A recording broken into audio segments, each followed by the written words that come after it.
Hey fijne autoliefhebbers, welkom bij de volgende aflevering van Project M1. De auto die BMW nooit gemaakt heeft, maar ik wel wil hebben en dus zelf ga bouwen. Het is tijd voor een update over de huidige stand van zaken. En daar gaan er nog veel meer van volgen. Dus vind je het leuk en ben je benieuwd naar wat er nog komen gaat?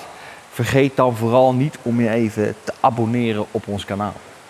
In de eerste 3 afleveringen zagen jullie hoe ik mijn Focus RS inruilde voor de M140i en er meteen flink mee aan de slag ben gegaan.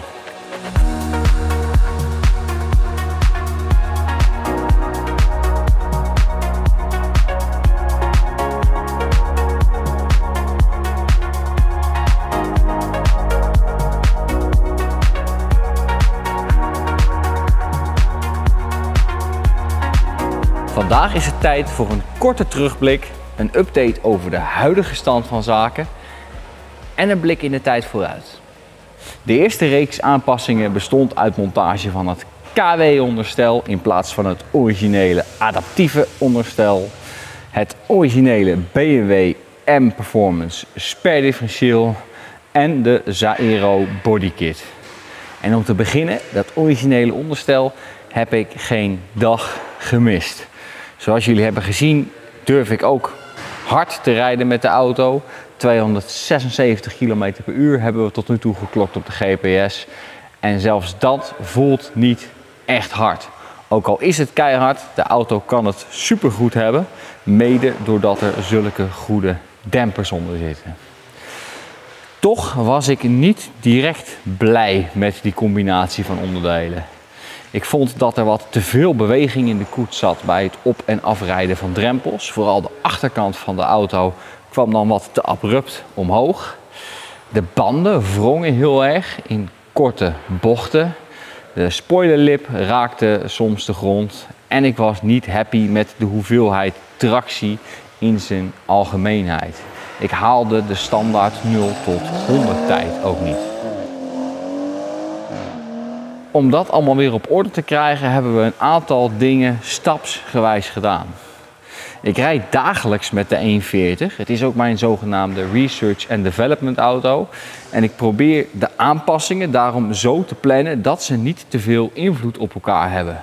Zodat ik van iedere afzonderlijke aanpassing goed kan bepalen wat het exacte effect is op het rijgedrag van de auto. Kennis die belangrijk is voor toekomstige projecten, zal ik maar zeggen.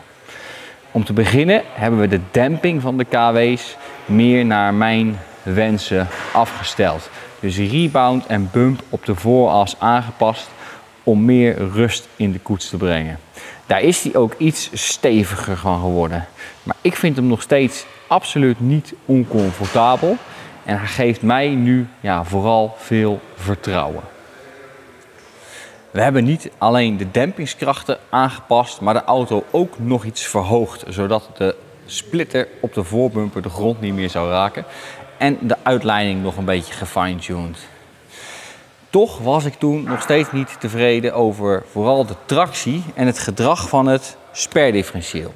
Wat hier ligt is het originele normale open diff en die heb ik dus vervangen door een BMW M Performance Limited slip differentieel. En daar was wat geks mee aan de hand. Bij het bestellen van dat differentieel geeft het BMW onderdelenprogramma aan dat er ook olie besteld moet worden. Dus dat heb ik gedaan. Alleen die olie had een codering op de verpakking die ik niet herkende als de olie die in een origineel BMW sperdifferentieel hoort. Toch zei de BMW dealer na meermaals vragen dat dat echt was wat erin moest. Op basis daarvan heb ik besloten om zelf de juiste olie van een ander merk te bestellen, want ik vertrouwde het niet. Echter, bij montage van het differentieel bleek er al olie in te zitten. In eerste instantie heb ik die daarom laten zitten. En wat bleek, een paar dagen na montage meldde de BMW dealer zichzelf dat er een fout in het onderdelenprogramma zat. En dus de verkeerde olie bij het differentieel werd geadviseerd. Wat mij deed denken, ja, maar als dat verkeerd in het onderdelenprogramma staat, wie garandeert mij dan dat nu wel de goede olie erin zat? Gelukkig had ik de olie die ik op voorhand zelf besteld had, de juiste olie, gewoon in huis. Dus na pakweg 1500 kilometer hebben we de olie eruit gehaald en de olie erin gedaan waarvan ik zeker weet dat het de goede was. Maar zelfs na de aanpassingen aan rijhoogte, dempingskracht, uitleiding en het sperdifferentieel was ik nog steeds niet blij met de grip in het algemeen. Vooral op nat wegdek was de BMW onvoorspelbaar. Nu staat de Michelin Pilot Supersport sowieso niet bekend als een goede band op nat wegdek. Maar dit was echt overdreven. En ook op droog wegdek haalde ik dus nog steeds die 0 tot 100 tijd niet. Uiteraard had ik ervoor kunnen kiezen om 4 nieuwe Michelin Pilot Supersports te monteren met BMW-codering. Alleen die banden zaten er al onder en zijn qua profiel eigenlijk prima. En achteraf bezien denk ik dat die banden ooit, zoals je dat in de Formule 1 ook wel eens hoort, te heet geweest zijn of iets dergelijks. En dat ze gewoon nooit meer teruggekomen zijn op de specs die ze zouden moeten hebben. Want versleten, dat zijn ze zeker niet. Maar ik wist direct al dat ik niet weer de Pilot Supersport als mijn dagelijkse band wilde. Juist omdat ze ook op nat wegdek, en dat hebben we nogal eens in Nederland, niet zo goed zijn als bijvoorbeeld een Pilot Sport 4S. Maar die Pilot Sport 4S is dan weer niet te krijgen in de maten die op de BMW 140 horen. Dan zou je kunnen switchen naar 19-inch wielen. Een iets breder wiel met een iets andere ET-waarde. Maar daarmee verander je ook weer de rij-eigenschappen van de auto. En eigenlijk wilde ik binnen de originele dimensies of zo dicht mogelijk bij het origineel blijven. En de auto eerst weer laten presteren zoals ik denk dat dat moest zijn. De afstelling van het chassis en de combinatie van de banden moest goed zijn voordat ik verder ging aanpassen. Daarom heb ik gekozen voor een band, een high performance band, die wel te krijgen is in de maten voor de 140i. Namelijk de Goodyear Eagle F1 Supersport. En eigenwijs als ik ben, heb ik dat toch niet helemaal binnen de originele specificaties gedaan. Met het oog op toekomstige tuning dacht ik, die achterbanden van 2,45, die kan ik ook wel 2,55 breed doen. Dan leg ik net wat extra rubber op de straat. En dat klopt. En met die band haalde ik ook direct de standaard 0 tot 100 tijd wel. Dat was dus echt een bandenprobleem. Alleen door 1 maat breder te gaan, klopte de verhouding tussen de afrolomtrek van de voor- en achterbanden niet meer. En had ik direct en continu storingen in het ESP-systeem en ging zelfs de automatische transmissie anders schakelen. Dus die gloednieuwe banden liggen daar. Er zitten nu 4 Goodyear Eagle F1 Supersportbanden op de BMW. Die 1 hoogtemaat groter zijn dan het origineel. Daarmee vullen ze de wielkasten mooi, kloppen de verhoudingen tussen de voor- en achterbanden perfect en heb ik helemaal geen tellerafwijking meer.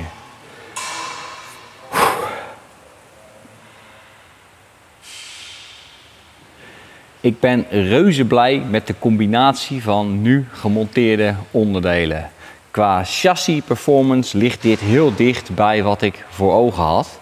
En de auto presteert hiermee dusdanig goed dat hij zelfs wel wat meer vermogen zou kunnen hebben. En dat brengt me meteen bij het volgende punt, namelijk aflevering 3, waarin we met het in-uitlaatsysteem en motorvermogen aan de slag zijn gegaan. Hier voor mij ligt een hele rits uitlaatdelen en geloof het of niet, ze hebben er allemaal onder gezeten. En man, wat een teleurstellende, frustrerende, maar ook ogenopenende reis was dat. We begonnen met de downpipe met sportkatalysator en Scorpion midsection. Ook wel de OPF en Resonator Delete genoemd. En deze buis Het spijt me, maar die paste gewoon voor geen meter. Achteraf bezien is de knik in het voorste stuk niet ver genoeg doorgezet. En waar BMW de uitlaat plat maakt, dus ovaal, omdat er niet zoveel ruimte onder de auto is die van Scorpion volledig rond. Maar naast alle resonanties die ontstonden doordat de uitlaat onder spanning onder de auto was gemonteerd, was ook het geluid absoluut niet naar mijn wens. Want man, wat een herrie maakte dat ding.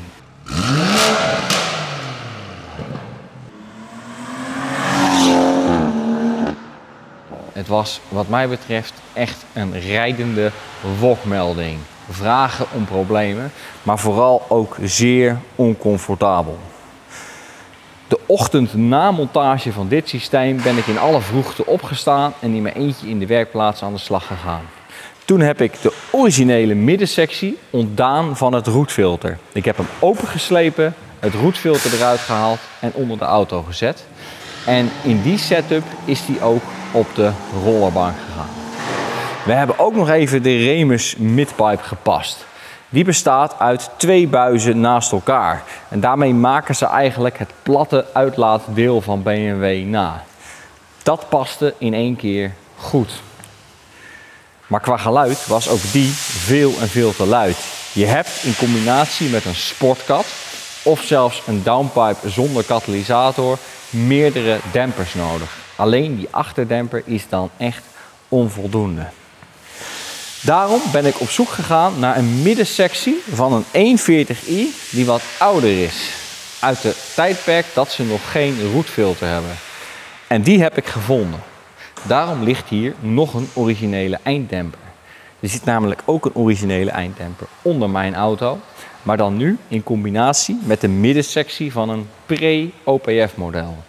En dat is qua geluid wat mij betreft de hotspot voor deze auto. Hij is aanwezig, maar nooit irritant of overheersend. En ook buiten de auto klinkt hij nu gewoon goed. Beschaafd en met een sportief randje. Wat mij betreft hoe een M-model zou moeten zijn. Ik heb dat ook nog geprobeerd in combinatie met de Remus einddemper. Maar ook dan vond ik hem te luid. En dat is jammer, want zo'n einddemper geeft de mogelijkheid om te customizen met de eindstukken. En ik wilde graag eindstukken in een contrasterende kleur. Die heb ik ook en ga ik zo laten zien en uitleggen hoe dat tot stand gekomen is. Maar eerst als volgt. Als je een 140 hebt en je wil wat aan het uitlaatsysteem doen, is mijn advies: doe 1 van de aanwezige componenten. Dus of monteer een downpipe met sportkat of zelfs zonder kat. Of verwijder de middensectie met het OPF en een resonator. Of vervang de einddemper. Maar doe geen combinatie van al die werkzaamheden, want ze worden gewoon te luid. En dan gaan we nu even naar de achterkant kijken.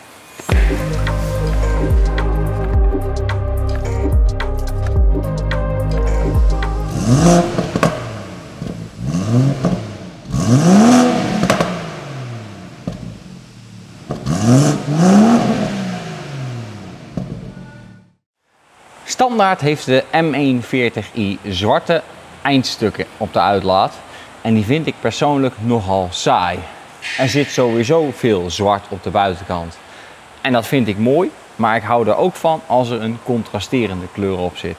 En dat zijn de uitlaat eindstukken geworden. Omdat ik de Remus niet gebruikte, kon ik ook die eindstukken niet gebruiken. Want dan heb je een Remus logo op een originele einddemper. En dat, ja, gaat in mijn hoofd niet goed, zeg maar. Dat wil ik niet. Na wat onderzoek heb ik uiteindelijk op test een eindstuk van een Mini Cooper John Cooper Works besteld. Die zijn los te verkrijgen bij BMW.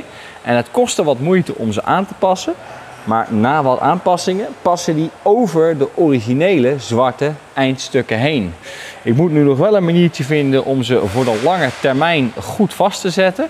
Maar met de styling ben ik in ieder geval heel erg blij. De laatste aanpassing uit de vorige reeks, en eigenlijk ook de enige die in één keer goed was, in één keer paste en waar ik zonder enig voorbehoud heel erg blij mee ben, is vervanging van het originele luchtfilterhuis door de Eventuri geweest. Deze carbon unit. En daar heb ik elke dag minstens 1 keer, als ik meer dan een klein beetje gas geef, heel veel plezier van. Want naast het fantastische uiterlijk en de extra performance is ook het geluid wat dat ding produceert gewoon zeer en zeer prettig te noemen.